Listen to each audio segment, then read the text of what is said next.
Assalamualaikum warahmatullahi wabarakatuh.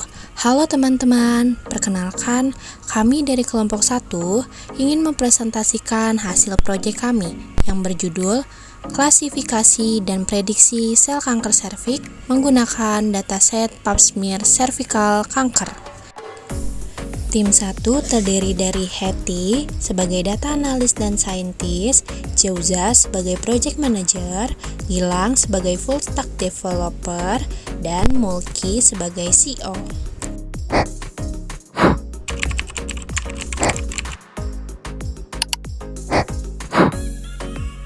Apa yang melatar belakangi adanya proyek akhir ini?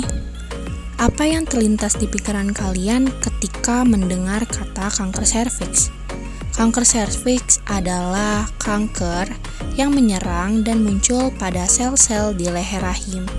Kanker serviks terjadi karena Human Papillomavirus atau HPV. Menurut International Agency for Research on Cancer, kanker serviks berada di peringkat keempat dari semua jenis kanker yang dialami perempuan di dunia, dengan tingkat insidensi 6,5% dan angka kematian 7,7%. Kanker serviks menjadi penyebab kematian wanita nomor 2 di Indonesia dengan insidensi 8% dan kematian 17,2%. Hal ini disebabkan karena 70% penderita baru berobat pada saat stadium tinggi.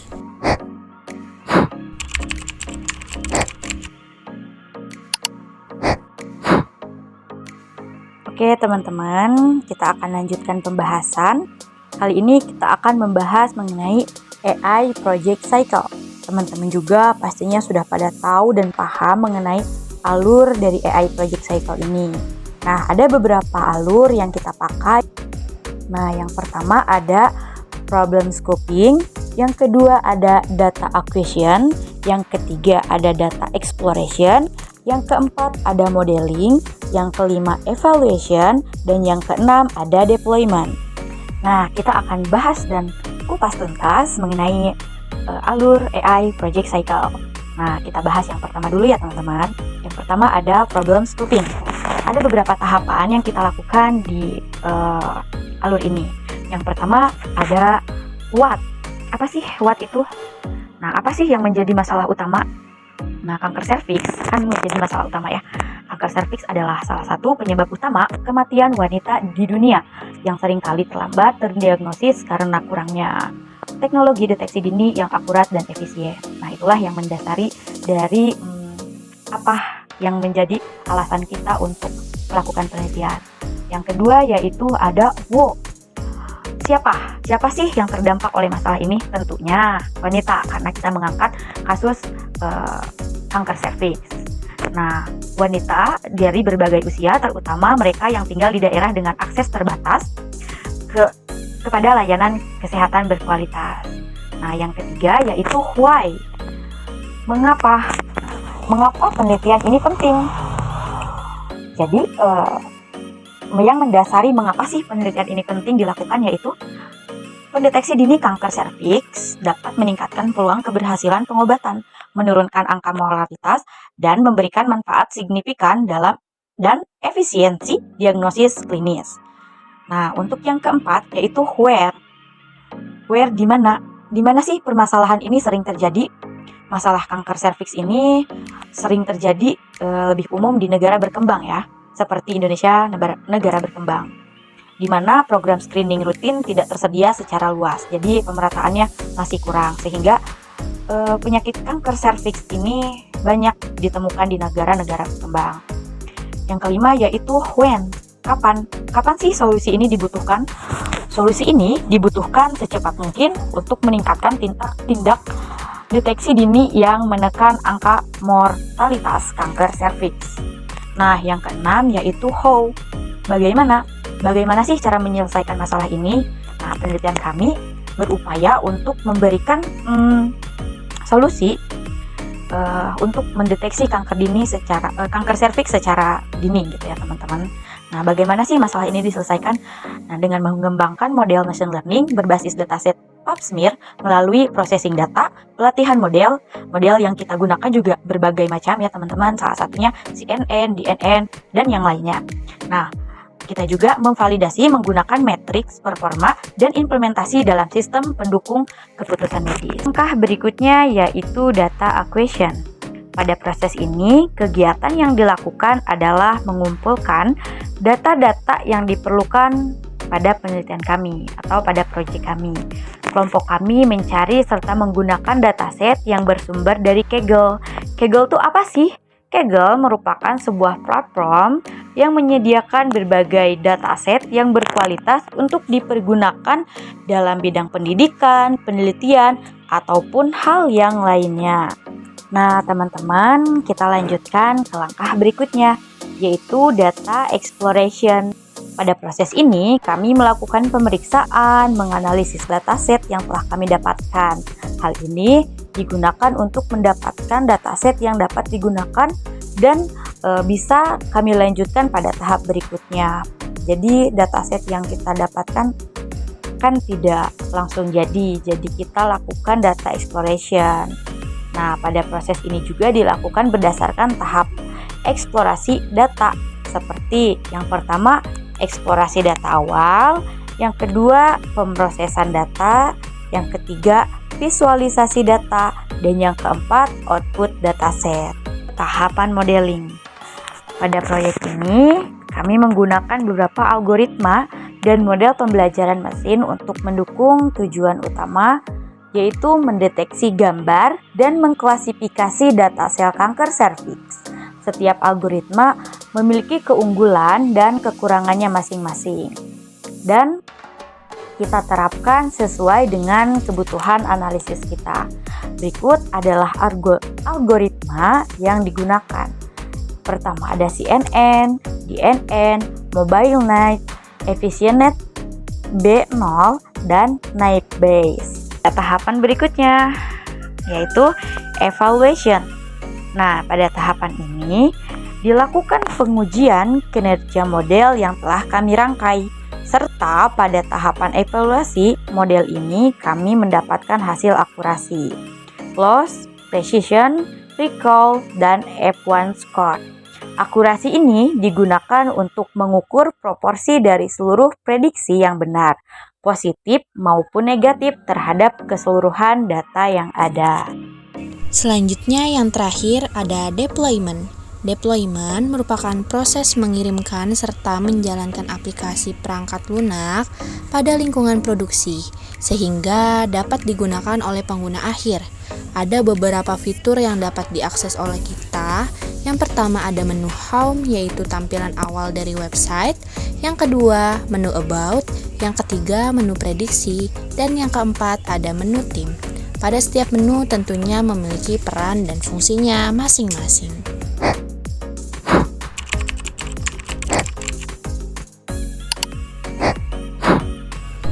Dari penjelasan latar belakang dan proses AI Project Cycle yang sudah dijelaskan, solusi yang kelompok kami buat yaitu PubSmear Cervical Kanker.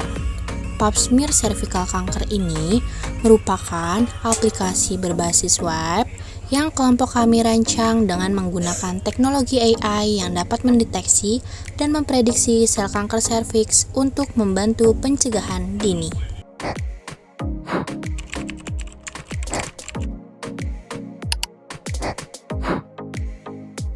Saya akan menjelaskan penjelasan dari website yang telah kami buat.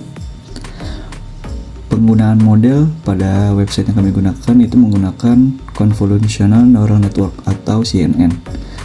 CNN itu adalah jenis jaringan saraf tiruan yang dirancang khusus untuk memproses data yang memiliki pola spasial seperti gambar. CNN juga sering digunakan dalam berbagai aplikasi seperti pengenalan wajah, klasifikasi gambar, dan deteksi objek. Parameter yang kami gunakan itu membandingkan performa 5 algoritma machine learning. Di antaranya yaitu ada CNN, DNN, MobileNet V2, EfficientNet B0, Naive-Bayes. Dan CNN ini dipilih untuk proyek kami karena merupakan metode yang paling optimal. Dari evaluasi hasil model CNN, kami memiliki akurasi dengan nilai 92%, data loss dengan angka 17%, precision-nya dengan angka 89%, recall 89%, dan F1 score-nya dengan nilai 88%. Pengembangan website yang kami gunakan juga menggunakan Flash, HTML, CSS, Bootstrap, dan JavaScript. Manfaat dari website yang kami buat yaitu untuk mempermudah prediksi sel kanker serviks berdasarkan label yang kami pakai dalam dataset, yaitu ada H-seal, L-seal, sel koilosit, dan juga sel normal. Yang kedua, memberikan fasilitas serta mendukung deteksi dini sel kanker yang dapat dilakukan oleh tenaga medis. Yang ketiga, menghemat waktu serta uang untuk mendeteksi sel kanker.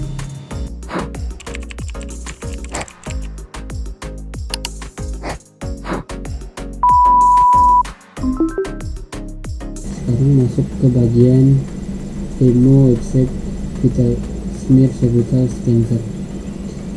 Di sini saya akan mendemokan website hasil dari deployment kelompok 1, yaitu tentang klasifikasi dan prediksi pap smear cervical cancer.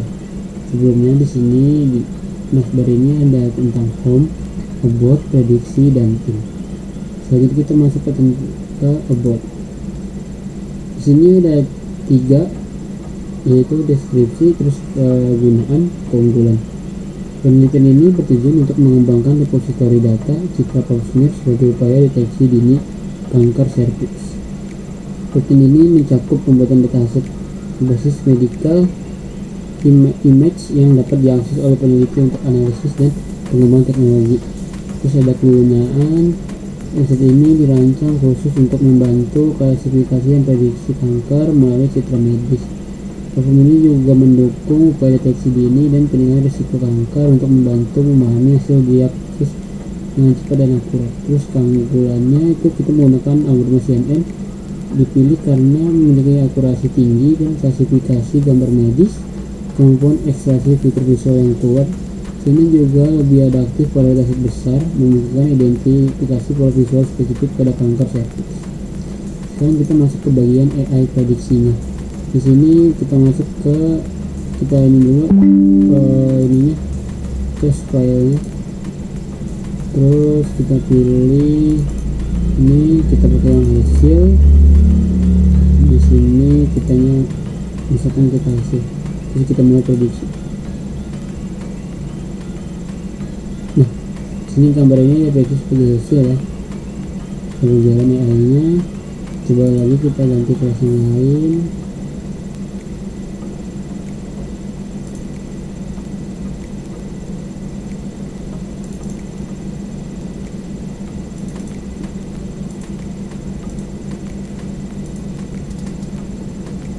Yang berganti jadi sel call.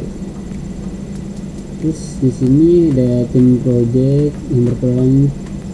Dari sini Jauza sebagai project manager, terus Betty project manager, saya sendiri dengan Amerika sebagai deployment, dan Mulki sebagai data analis dan system science. Di sini juga didukung oleh kampus Merdeka, Orbit, terus kampus UPI dan kampus Universitas Muhammadiyah Jakarta. Di bagian footer juga ada link kampus Merdeka dan Orbit yang bisa diklik mengarah ke sini. Terus di Orbit juga bisa mengarah ke sini. Di sini juga ada sosial media kita masing-masing dan GitHub juga. Itu mungkin sekian aja demo website ini. Selanjutnya, kesimpulan. Proyek ini adalah langkah awal dalam memprediksi dan mendeteksi sel kanker serviks yang bisa dilakukan oleh masyarakat dan tenaga medis dengan mudah. Mendeteksi kanker serviks sangat amat penting dilakukan oleh masyarakat dan tenaga medis, khususnya pada perempuan. Untuk itu, kami melakukan pengembangan sebuah aplikasi AI yang berbentuk website, yang dimana aplikasi ini dirancang untuk memprediksi sel kanker serviks dengan cara mengirimkan gambar sel yang kita miliki, sehingga web kami akan memprediksi jenis sel apa yang kita kirim. Semoga website yang telah kami buat dapat bermanfaat bagi masyarakat luas, khususnya pada perempuan. Sekian, terima kasih. Wassalamualaikum warahmatullahi wabarakatuh.